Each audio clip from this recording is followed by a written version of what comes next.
దాని మీద ఒక పెద్ద కోట కట్టే ప్రయత్నం. కానీ రాష్ట్ర ప్రజలకు చంద్రబాబు నాయుడు ఈ నిర్ణయం ఎందుకు తీసుకున్నారు అనేది అర్థమవుతుంది. కానీ జగన్ ఎందుకు దీన్ని అబద్ధ ప్రచారం చేస్తున్నారు, దీన్ని గవర్నర్ దాకా తీసుకెళ్ళి కోటి సంతకాల సేకరణ కార్యక్రమం ఒకటి తీసుకెళ్ళి దీనికి రాష్ట్ర చరిత్రలోనే అతిపెద్ద ఉద్యమం అని ఎందుకు కలరిస్తున్నారు? రాష్ట్ర చరిత్రలో చాలా ఉద్యమాలు జరిగాయి. అందులో అతి పెద్దది, అతి ముఖ్యమైన ఉద్యమం రాజధాని అమరావతి కోసం 100 రోజుల పాటు జరిగిన ఉద్యమం. ఆ ఉద్యమాన్ని మీరు ఎలా చులకం చేసి మాట్లాడారు? ఆ ఉద్యమం చేస్తున్న వాళ్ళని ఎంత నీచంగా మాట్లాడారు? అందులో ఉన్న రైతుల్ని, మహిళల్ని మీ పార్టీ నాయకులు మర్చిపోయారు మీరు బహుశా. ఇవాళ నేను నిన్న మళ్ళీ చెప్తున్నా, మెడికల్ కాలేజీలో పీపీపీ మోడల్లో ఆంధ్రప్రదేశ్ ముఖ్యమంత్రి తీసుకొస్తున్న విధానం అనేది కేవలం ఆంధ్రప్రదేశ్ రాష్ట్రంలో మాత్రమే ఉన్న ఒక వ్యవహారం కాదు. బహుశా జగన్మోహన్ రెడ్డి గారికి తెలుసో తెలీదో, దేశవ్యాప్తంగా ప్రధానమంత్రి మోడీ ప్రభుత్వం లేదా అంతకుముందున్న యూపీఏ 1, యూపీఏ 2 అనేక sectors, public sectors, public private భాగస్వామ్యంలో నిర్వహిస్తున్నాయి. అందులో కోట్లాది మంది ప్రజలు నిత్యం సేవలు పొందే అనేక సెక్టర్స్ ఉన్నాయి. I will give few examples. ఇవాళ మనందరూ చూసే నేషనల్ హైవేసు, లేకపోతే దానికి పెట్టిన భారత్ మాల సంబంధించి ఒక పెద్ద ప్రాజెక్టు ఎన్హెచ్డిపి, ఇందులో ప్రభుత్వం పెట్టేది కేవలం 40%, ప్రైవేటు వ్యక్తులు లేదా వ్యవస్థలు 60% పెడుతున్నారు. అలాగే ports, Mundra port, Krishnapatnam port public private PPP మోడల్లో ఉంది. అది ఎయిర్పోర్ట్స్, అదానీ గ్రూప్ ఒక్కటే మేజర్ ఎయిర్పోర్ట్స్ రన్ చేస్తూ విత్ గవర్నమెంట్ పార్టిసిపేషన్, వాళ్ళకి ఇచ్చేలేదు, వాళ్ళకి అమ్మేలేదు. అలాగే GMR, Hyderabad and Delhi airports, GVK, అలాగే విద్యుత్, సోలార్ పార్క్స్, ఇవి రాజస్థాను, మధ్యప్రదేశ్ ఇలాంటి చోట విండ్ ఎనర్జీ ప్రాజెక్టులు, smart cities, metro rails, health, dialysis సెంటర్లు, అన్నిటికన్నా ముఖ్యంగా దేశ రక్షణ, డిఫెన్స్ రంగం అది ఎంత సీక్రెటివ్గా ఉంటుంది. దాంట్లో కూడా హెచ్ఏఎల్తో కలిపి ప్రైవేటు వ్యవస్థలు భాగస్వామిగా ఉన్నాయి. టాటా ఎయిర్బస్ C95, తర్వాత భారత్ ఫోర్జ్, ఎల్ఎన్టీ డిఫెన్స్, ఇలా చెప్పుకుంటూ పోతే ఎన్ని ఎగ్జాంపుల్స్ అన్నా ఇవ్వచ్చు. మరి మీకు ధైర్యం ఉందా జగన్మోహన్ రెడ్డి ప్రధానమంత్రి మోడీని అడ్రస్ చేస్తూ, మోడీ ఎందుకు మీరు ప్రైవేటీకరణ చేస్తున్నారు?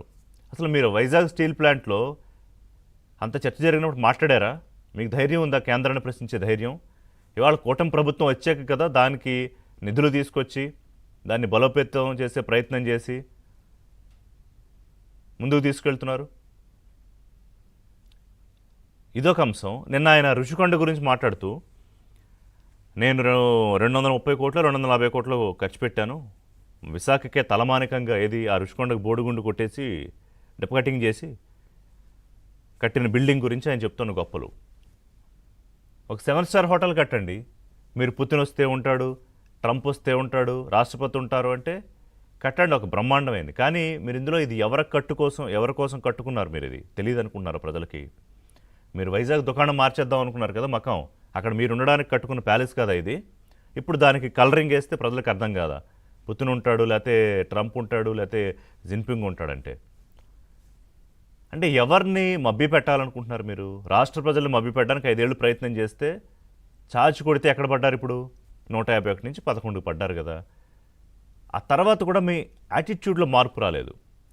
అండ్ నిన్న ఇంకో ఇంట్రెస్టింగ్ సినారియోని అబ్జర్వ్ చేసి, అంటే జగన్మోహన్ రెడ్డి దేన్ని ఎద్దేవా చేస్తున్నారు? కొద్ది రోజుల క్రితం పరకామణి విషయంలో కోట్ల మంది కానుకలు ఇచ్చే భక్తులు ఇచ్చే పరకామణి విషయంలో చిన్న దొంగతనమే కదా అన్నాడు ఆయన. ఇవాళ 190 దేశాలు ప్రాక్టీస్ చేస్తున్న, ప్రతిరోజు ప్రాక్టీస్ చేస్తున్న యోగాని 190 దేశాలు ఐక్యరాజ్యసమితి అంతర్జాతీయ యోగా దినోత్సవంగా జూన్ 21న గుర్తించి దాన్ని ప్రెస్టీజియస్గా ప్రధానమంత్రి తీసుకుని గడిచిన యోగా దినోత్సవానికి యోగాంధ్ర అనే ఒక పెద్ద కార్యక్రమంలో ముఖ్యమంత్రి చంద్రబాబు నాయుడు డిప్యూటీ సీఎంతో కలిపి యోగాసనాలు వేస్తూ పార్టిసిపేట్ చేస్తే లక్షలాది మంది పిల్లలతో దాన్ని ఆయన ఏమన్నాడు చూడండి ఒకసారి, ఏమన్నాడు జగన్మోహన్ రెడ్డి. నువ్వు చెప్పి హోటల్ రిసార్ట్ కార్యక్రమం ఏదైతే ఉందో 230 కోట్లు 240 కోట్లు అది ఇప్పుడు విశాఖపట్నానికి నిజంగా ఆనిముత్యంగా ఉంది. అదే చంద్రబాబు నాయుడు యోగా కోసం యోగా గుర్తుందా? యోగా అనేది గుర్తుందా?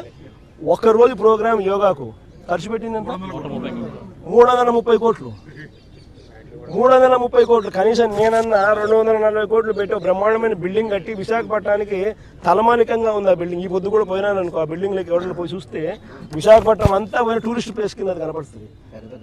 అటు పెద్ద పెద్ద వాళ్ళందరూ దాంట్లో వచ్చి ఇప్పుడు గవర్నర్ గారు పోయినారు అనుకో, లేదా మోడీ గారు వచ్చినారు అనుకో, లేకపోతే పుతిన్ వచ్చినాడు అనుకో, లేదా రష్యన్ ప్రెసిడెంట్ పుతిన్ వచ్చినాడు అనుకో, ఎక్కడ పెడతారు? బ్రహ్మాండమైన రాజభవనం లాంటి బిల్డింగ్ అది 230 కోట్లతో కట్టినందుకు మాన్యుమెంట్ అక్కడ తయారైంది. వేరే ఇక్కడ ఒకరోజు యోగా, ఒకరోజు 330 కోట్లు, 330 కోట్లు ఆవిరి. అంటే ఆయన సంజ్ఞలతో ఆయన చేష్టలతో అట్లా పెట్టి చేయడం అంటే ఒక వెక్కిరింపు. అడగగలరా మోడీని? ఇదే అడ్రస్సింగ్ ఆయన చెప్పినవన్నీ అబద్ధం అనుకోండి, యోగాంధ్రకు అంత ఖర్చు అవ్వలేదు. Point number 1. పాయింట్ నెంబర్ 2, మ్యాట్ల విషయంలో ఏదో చేసేసారు అన్నారు. ఓకే, మీరు వెళ్ళండి, పిటిషన్ వేయండి ఒకటి. ఇప్పుడు వచ్చి రాజ్భవన్ ముందు మీరు ప్రెస్ మీట్ పెట్టి మాట్లాడే వరకు మీకు తెలీదా? అది కాదు పాయింట్. ఇక్కడ మీకు ధైర్యం ఉందా? నేను ఇన్ని సెక్టర్స్ చెప్పాను కదా, మన వీళ్ళు ఎంపీలు అందరూ వెళ్తే నిర్మలా సీతారామన్ తలంటి పంపించారు. అసలు పీపీపీ అంటే తెలుసా? అది ఎలా ఫంక్షనింగ్ అవుతుందో తెలుసా? And the best business reformer of the year award Chandrababu నాయుడుకి వచ్చింది.